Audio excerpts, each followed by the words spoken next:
Good morning दोस्तों, स्वागत है आपका आज के मुख्य समाचारों में। जी हां दोस्तों, आपको यहां पर देखने को मिलेंगी सुबह से लेकर शाम तक की तमाम बड़ी खबरें, मुख्य समाचार, ब्रेकिंग न्यूज अपडेट्स के रूप में। तो दोस्तों, आप सभी लोगों से रिक्वेस्ट है इस वीडियो को ज्यादा से ज्यादा लाइक और शेयर करें। तो दोस्तों, सीधे चलते हैं आज की पहली बड़ी खबर की ओर। नेशनल डिजिटल यूनिवर्सिटी देश की शिक्षा व्यवस्था में अभूतपूर्व कदम, प्रधानमंत्री नरेंद्र मोदी ने कहा। जी हां दोस्तों, प्रधानमंत्री नरेंद्र मोदी ने सोमवार को कहा कि 2022 का केंद्रीय बजट राष्ट्रीय शिक्षा नीति को जमीनी स्तर पर लागू करने में अहम भूमिका निभाएगा। प्रधानमंत्री मोदी ने केंद्रीय बजट 22-23 के सकारात्मक प्रभाव विषय पर एक वेबिनार को संबोधित करते हुए कहा कि नेशनल डिजिटल यूनिवर्सिटी की स्थापना से देश के शैक्षणिक संस्थानों में सीट की समस्या खत्म हो सकती है। प्रधानमंत्री मोदी ने कहा कि बजट शिक्षा क्षेत्र के 5 पहलुओं, गुणवत्तापूर्ण शिक्षा, कौशल विकास, शहरी नियोजन एवं डिजाइन, अंतरराष्ट्रीयकरण और एवीजीसी यानी कि animation, visual effects, gaming, comic के सार्वभौमिकरण पर केंद्रित है। दोस्तों, मोदी ने कहा कि वैश्विक महामारी के इस समय में डिजिटल कनेक्टिविटी ने हमारी शिक्षा व्यवस्था को बचाए रखा। हम देख रहे हैं कि कैसे भारत में तेजी से डिजिटल डिवाइड कम हो रहा है। नवाचार हमारे लिए समावेश सुनिश्चित कर रहा है। डिजिटल डिवाइडेड सूचना एवं संचार प्रौद्योगिकी के उद्योग एवं प्रभाव के संबंध में एक आर्थिक तथा सामाजिक असमानता है। इसके बाद दोस्तों, अगली बड़ी खबर। भारत में हिजाब बैन को लेकर तुर्की में हुआ प्रदर्शन, भारतीय दूतावास के पास लगे नारे। जी हां दोस्तों, तुर्की की राजधानी इस्तांबुल में कर्नाटक के शिक्षण संस्थानों में हिजाब बैन को लेकर विरोध प्रदर्शन किए गए हैं। यह प्रदर्शन भारत के वाणिज्यिक दूतावास के पास किया गया। इन प्रदर्शनों का आयोजन तुर्की के अधिकार समूहों threat thought and education rights society और association for human rights and solidarity for the approached ने किया। प्रदर्शन में भारत में हिजाब बैन को लेकर नारे लगाए गए। तुर्की के सरकारी ब्रॉडकास्टर टीआरटी वर्ल्ड की एक रिपोर्ट के मुताबिक शनिवार को आयोजित इस विरोध प्रदर्शन को संबोधित करते हुए ओंजीगुडर के अध्यक्ष रिदवान काया ने कहा कि हिजाब पर बैन भारत में उभरते हुए राष्ट्रवाद और मुस्लिमों के खिलाफ बढ़ती नफरत का नतीजा है, जो हाल के वर्षों में तेज हुआ। उन्होंने जोर देकर कहा कि भारत के 20 करोड़ मुसलमानों का दमन समाप्त होना चाहिए। इसके बाद दोस्तों, अगली बड़ी खबर। यूपी चुनाव चौथे चरण का प्रचार हुआ खत्म। 23 फरवरी को 9 जिलों की 59 सीटों पर होगी वोटिंग। जी हां दोस्तों, लखनऊ से लखीमपुर खीरी तक के मतदाता 23 फरवरी को चौथे चरण के लिए मतदान करेंगे। सोमवार को चौथे चरण के लिए चुनाव प्रचार खत्म हो गया। पहले 3 चरण में 403 में से 172 सीटों पर वोट डाले जा चुके हैं। दोस्तों, 9 जिलों की 59 विधानसभा सीटों पर चौथे चरण में वोट डाले जाएंगे। इस चरण में रोहिलखंड के तराई बेल्ट और अवध क्षेत्र के 624 उम्मीदवारों की किस्मत ईवीएम में कैद होने वाली है। दोस्तों, चौथे चरण में रायबरेली क्षेत्र में भी विधानसभा चुनाव होंगे, जिसे गांधी परिवार का गढ़ माना जाता है। कांग्रेस अध्यक्ष सोनिया गांधी यहीं से लोकसभा सांसद है। उनके बेटे राहुल गांधी अमेठी से साल 2019 में लोकसभा चुनाव केंद्रीय मंत्री स्मृति ईरानी से हार गए थे। चौथे चरण में यूपी की कांग्रेस प्रभारी प्रियंका गांधी के इलेक्शन मैनेजमेंट की भी परीक्षा यहीं पर होने वाली है।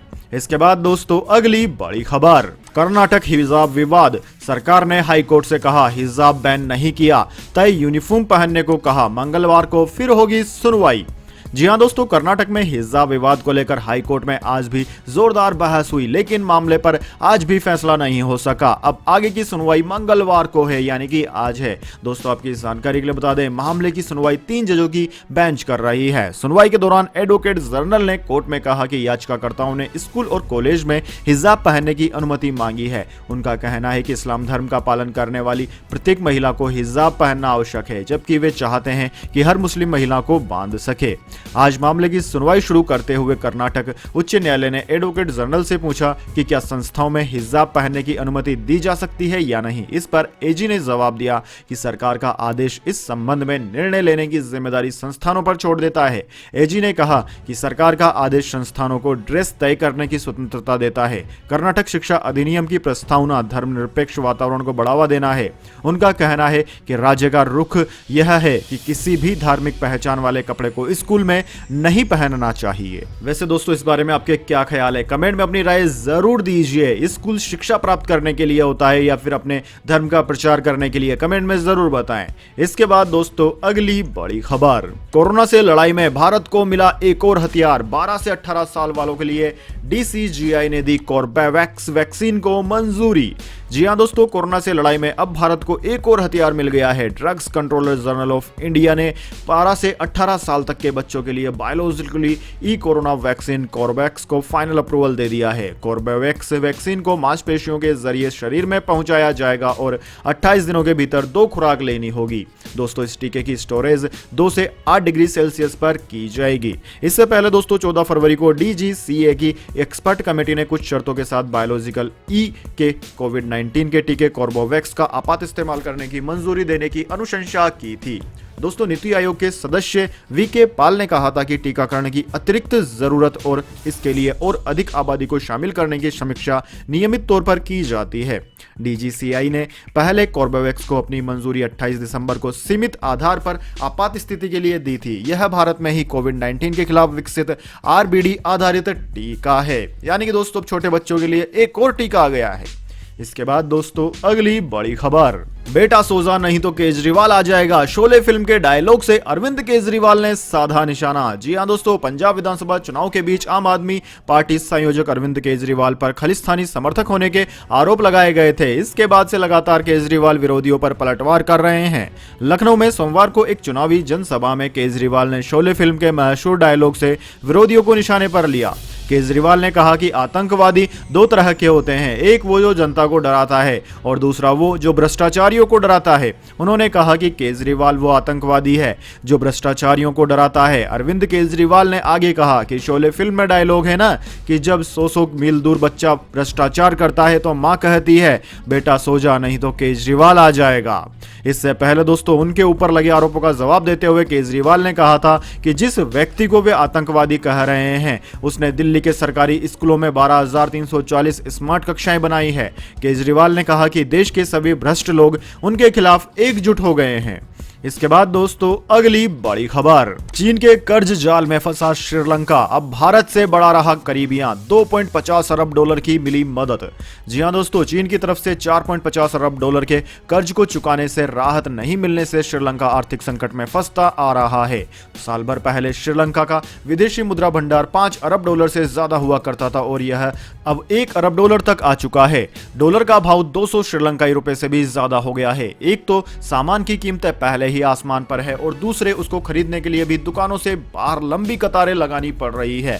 इस मुश्किल घड़ी में श्रीलंका को भारत की 2.50 अरब डॉलर की मदद से बड़ी राहत मिली है। श्रीलंका के राष्ट्रपति गोतबाया राजपक्षे और प्रधानमंत्री महिंद्रा राजपक्षे कई वर्ष से चीन को श्रीलंका का सबसे अहम दोस्त साबित करने में जुटे थे, लेकिन जब चीन ने असली रंग दिखाना शुरू किया तो उन्हें भारत तारणहार नजर आ रहा है। नतीजे में अब श्रीलंका भारत से नजदीकियां बढ़ा रहा है। दोस्तों, फिंच रेटिंग और मूडीज ने श्रीलंका की क्रेडिट रेटिंग को डाउनग्रेड कर दिया है, जिससे श्रीलंका की वैश्विक कर्जदाताओं से कर्ज लेने की क्षमता बदतर हो गई है। विदेशी मुद्रा भंडार खाली होने से कुछ हफ्तों से श्रीलंका ईंधन सहित जरूरी वस्तुओं के आयात नहीं कर पा रहा है। हाल ही में श्रीलंका के विदेश मंत्री GL पेयरिज ने भारत का दौरा कर मदद की गुहार लगाई।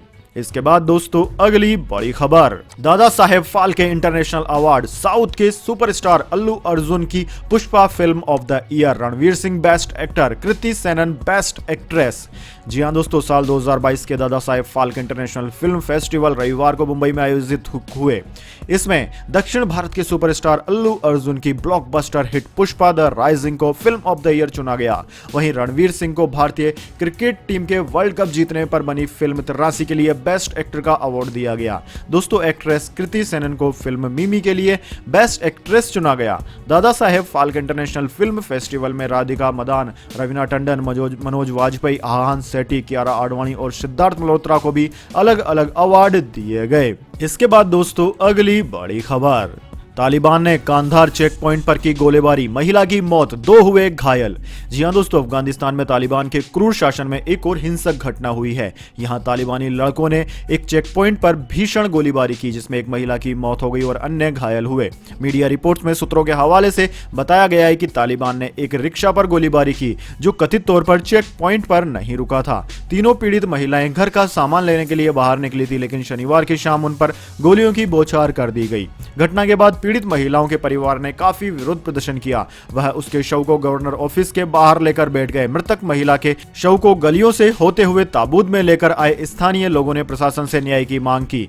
दोस्तों, आपकी जानकारी के लिए बता दें, तालिबान की सरकार को अभी तक मान्यता नहीं मिली है। वो इसके लिए खुद को बदलता हुआ दिखाने की कोशिश कर रहा है, लेकिन फिर भी देश में महिलाओं की स्थिति दयनीय बनी हुई है। महिलाओं को उनके मूलभूत अधिकारों तक से वंचित रखा जा रहा है।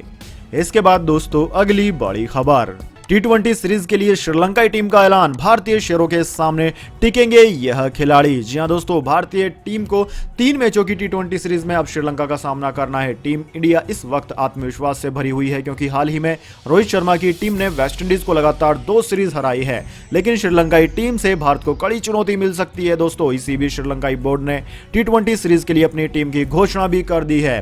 दोस्तों, इस टीम में एक जादुई स्पिनर को भी शामिल किया गया है।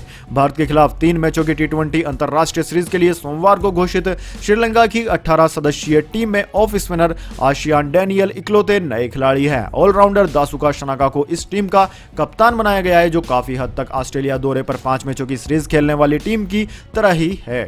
दोस्तों, श्रीलंका क्रिकेट की विज्ञप्ति के मुताबिक बल्लेबाज अविष्का फर्नांडो, तेज गेंदबाज नुवान तुषारा और स्पिनर रमेश मेंडिस ऑस्ट्रेलिया दौरे पर चोटिल होने के कारण स्वदेश लौट आए थे और वे भारत दौरे के लिए चुनी गई टीम का हिस्सा नहीं है। दोस्तों, आपकी जानकारी के लिए बता दें, भारत के खिलाफ उनका पहला टी20 मुकाबला 24 फरवरी को है। तो दोस्तों, यह थी आज की तमाम बड़ी खबरें। इसके बाद दोस्तों, अब बारी आती है आज के माइंड क्विज क्वेश्चन की। जी हां दोस्तों, एक आसान से सवाल का जवाब देकर आप जीत सकते हैं एक अमेजिंग सरप्राइज गिफ्ट हमारे यूट्यूब चैनल की ओर से। तो दोस्तों, आज का सवाल आपकी स्क्रीन पर आ चुका है। भारत में सबसे तेज गति से चलने वाली ट्रेन का नाम क्या है? जी हां दोस्तों, अगर आप जानते हैं भारत में सबसे तेज गति से चलने वाली रेल का नाम, तो जल्दी से कमेंट बॉक्स में लिख दीजिए। अगर दोस्तों आपका जवाब होता है एकदम सही और आप चुने जाते हैं लक्की विजेता के रूप में, तो आपको मिल सकता है एक अमेजिंग सरप्राइज गिफ्ट हमारे यूट्यूब चैनल की ओर से। तो दोस्तों, जल्दी से अपना उत्तर कमेंट बॉक्स में लिख दीजिए, वीडियो को लाइक कर लीजिए और चैनल को सब्सक्राइब करके बेल आइकन भी दबा लीजिए। धन्यवाद। वंदे मातरम। जय हिंद, जय भारत।